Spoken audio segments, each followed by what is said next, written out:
You ever see money appear out of nowhere? My uncle did. And it cost him his skin. It was the winter of 1990, back when my village in northern Vietnam still had no electricity.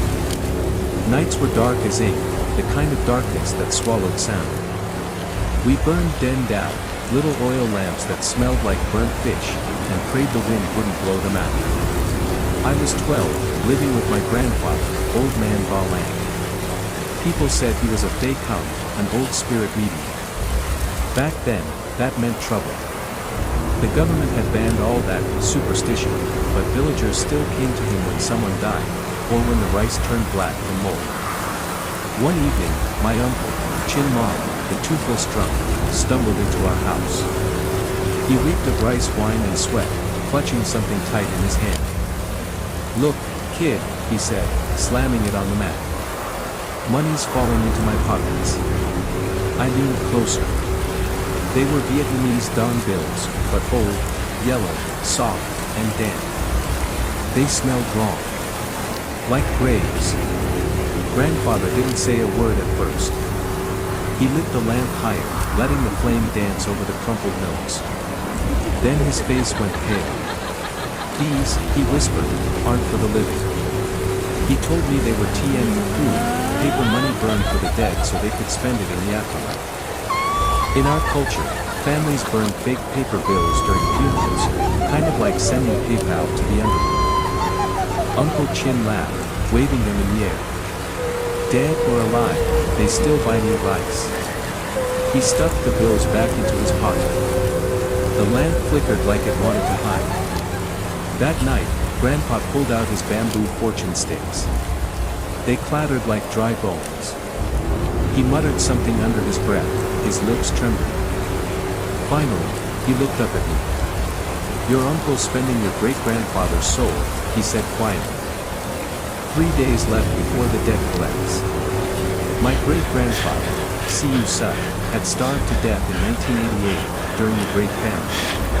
They buried him in a field, no coffin, just a torn blanket. The next morning, the whole village buzzed with talk. Old women claimed coins had fallen from the sky in the middle of the night.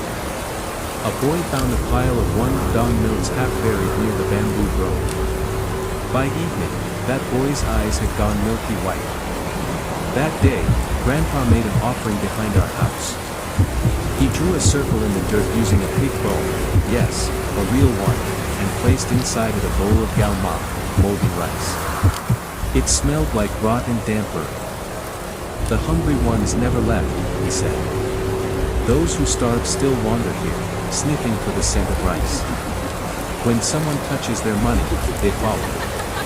That night, I woke to a sound, a faint rustling under the floorboards. Our house was built on stilts. Beneath it, we kept old tools and sometimes chickens. But this wasn't a chicken. It was slow. Dry. Like paper rubbing against paper. I held my breath and peeked through a crack in the floor. Something was moving down there, a hand. Small. Pale. Wrinkled like wet paper. The fingers twitched, searching. Then, far across the dark fields, I heard my uncle scream. "Get off me! Get off!" His voice cut through the wind. Dogs barked, and someone shouted for help, but no one moved. Not out there, not in that kind of night. I stayed frozen. Then the screaming stopped. Only the wind answered back, a long, hungry sigh. Morning came gray and silent. People said they saw rice scattered all over Uncle Chin's doorstep, mixed with tiny wet footprints. Not adult-sized, child-sized. But not real children either. When you looked close, the prints didn't have toes. Just smooth, round ends, like someone had cut the feet from paper. Grandfather didn't say much. He only spat into the dust and muttered. "The debts come early." That evening, Chin appeared again, pale, shaking, lips cracked. "I saw him," he whispered. "My father." He crawled out of the field. His face was peeling like paper. He called my name. Grandfather's eyes went cold. He dipped a brush into a jar of pig's blood and painted 3 red dots on our door. To keep him out, he said. Never answer when you hear him calling. But that night, I couldn't help it. I looked outside. There, by the bamboo fence, stood a man. Or something wearing a man's shape. His mouth was full of gao mak, moldy rice, dripping down his chin. His eyes were empty holes. And though he wasn't breathing, I could still hear it, the sound of breath beside my ear, coming from inside the house. The lamp flickered. And that's when I realized, the flame wasn't shaking because of the wind. It was shaking because something was breathing right next to it. When the second night came, the whole village pretended nothing had happened. That's how people survived back then. If something evil happened to your neighbor, you just kept your head down and cooked your rice. Except we barely had rice. Grandfather had been scraping green mold off a sack from 1988, the Phantom rice. It smelled like wet straw and death. He told me, don't throw it away. The hungry ones still recognize the smell. In Vietnamese belief, the hungry ones, the spirits of people who died of starvation, are drawn to the scent of old rice. Around dusk, Uncle Tu Koi came over with a bottle of cheap liquor. He was a short man with 2 missing fingers, a veteran who now dug up graves for money. He grinned, showing black teeth. You hear about Chin. He says his father's haunting him. Good for him. That old bastard never paid his debts. Grandfather ignored him. He was sitting cross-legged on the floor, holding paper effigies, nuoi jie, the kind people used to burn at funerals as servants for the dead. This one was different, though. He wasn't folding a faceless servant. He was making a man. And not just any man, it looked exactly like Uncle Chin. Why are you making him? I whispered. Grandfather's voice was flat. Because the debt won't leave until it has a body. In old Vietnamese rituals, when someone owes a spirit's debt, a paper man can be created to hold it, but it must never be given eyes. Eyes give it life. He brushed a layer of glue made from boiled cow bones, hio suang, across the paper. The smell filled the room, sour, sweet, and wrong. When he was done, the paper man stood nearly as tall as a real one. Hollow inside. Head tilted slightly, like it was already listening. Then Uncle Chin came. He looked worse than before, his eyes swollen, veins dark under his skin. He dropped a handful of bills on the floor. It keeps coming, he muttered. The money. I throw it away, and it comes back. In my bowl, in my shoes. I even found one under my tongue this morning. Grandfather told him not to come near the effigy. You've already called them, he said. You can't buy your way out now. Chin laughed shakily and poured himself a cup of liquor. Tu Koi joined him. As they drank, the oil lamp dimmed. The paper man's shadow stretched along the wall, longer and longer, until it reached the ceiling. Then Tu Koi said the worst thing possible. He took a bloody rag from his pocket, an old piece of his wife's used cloth, stained dark red, and smirked. You said don't give it eyes, right? Let's see what happens if we do. Before anyone could stop him, he dipped his finger into the blood and drew 2 crooked circles on the paper man's face. At first, nothing happened. The men laughed, their teeth glowing in the lamplight. But then the paper began to breathe. Slow. In and out. The chest rising and falling with a sound like crumpling newspaper.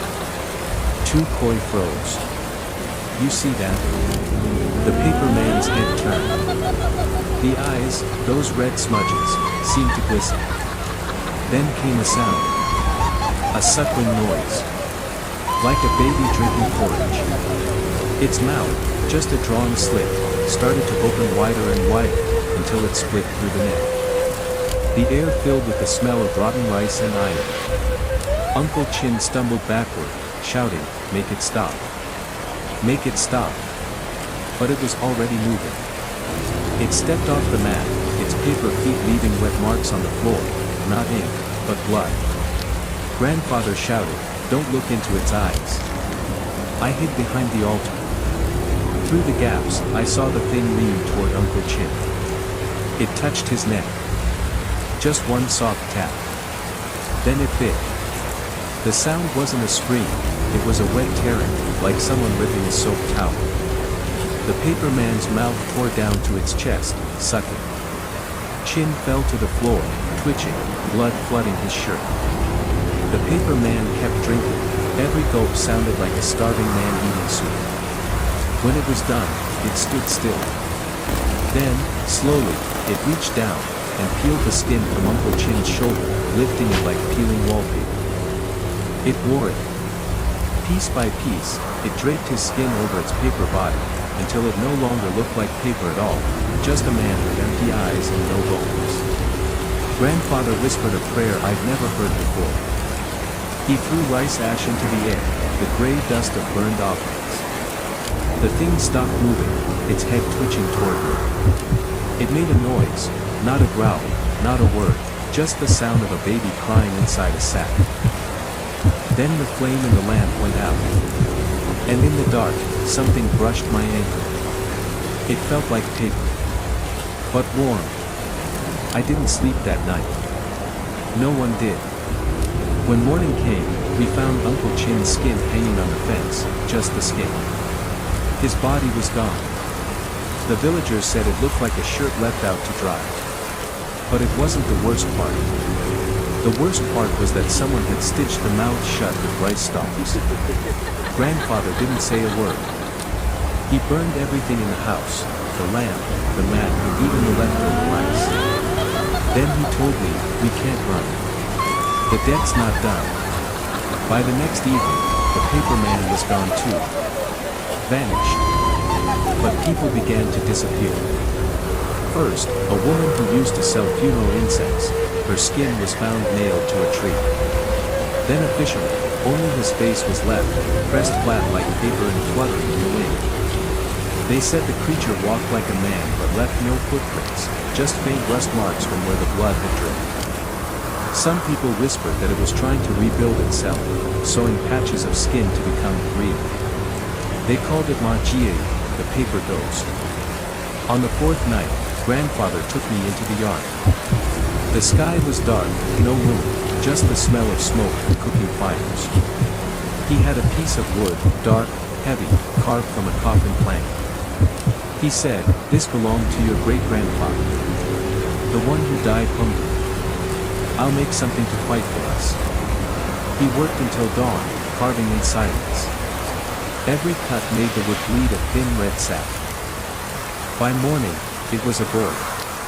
A small wooden figure, Tang Do, he called it, about my height. It had no face, just two empty eye holes. Then he did something I'll never forget. He pricked his own finger and pressed a drop of blood into each eye. Then he turned to me. "I need yours too," he said. I was shaking. Why? Because the dead only listen to the living. He cut my palm. My blood mixed with his, dripping into the wooden eyes. The moment it touched, the air went cold. The figure trembled, creaking like an old door. Then it breathed. Grandfather began drawing symbols on the ground, a circle of moldy rice, Gao Makage, from the famine years. He placed 7 pig heads around it, dried, blackened, from the communal slaughterhouse. The stench was unbearable. He said, "The spirit eats hunger. The wood eats blood. Tonight, they'll meet." I wanted to run. I should have run. But then the paper ghost came. It walked out of the fog, tall, human-shaped, covered in stitched skin. You could see where one person's face ended and another's began, lines like dried glue. Its eyes were empty holes, but inside, something pulsed. When it moved, the skin crackled, like crumpled paper soaked in rain. The Tao, the Tao. The voice wasn't one, it was many. Men, women, even children, all whispering through the same mouth. In Vietnamese, the Tao means my skin. The villagers believed spirits could claim their lost flesh if someone called their name. The ghost stepped into the yard. The rice turned black.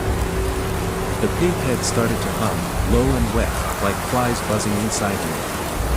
Then the wooden boy opened its mouth. No sound came out, just breath. Cold, white, sharp as a blade. When it exhaled, the pig heads burst. Blood sprayed into the circle. The ghost screamed, a shriek so high it didn't sound human anymore.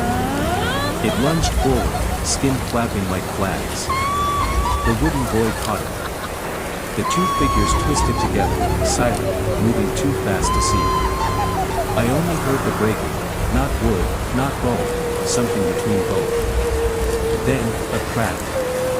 The wooden boy grabbed the ghost by the throat and snapped it. The body collapsed, paper, skin, blood, all falling like wet ash. Grandfather stumbled forward, coughing blood. He whispered, "Put it in the jar." We stuffed what was left of the ghost into a ceramic jar, sealed it with red string, and buried it beneath the old banyan tree, Haven, the spirit tree of the village. When the last handful of dirt fell, the wind stopped. For the first time in weeks, it was silent. That night, Grandfather sat in the dark, staring at the wooden boy standing by the altar. Its head tilted slightly, like it was listening. Its wood had turned dark red, almost alive. He whispered, "You did well, Con A. That means, my child." Then he smiled weakly.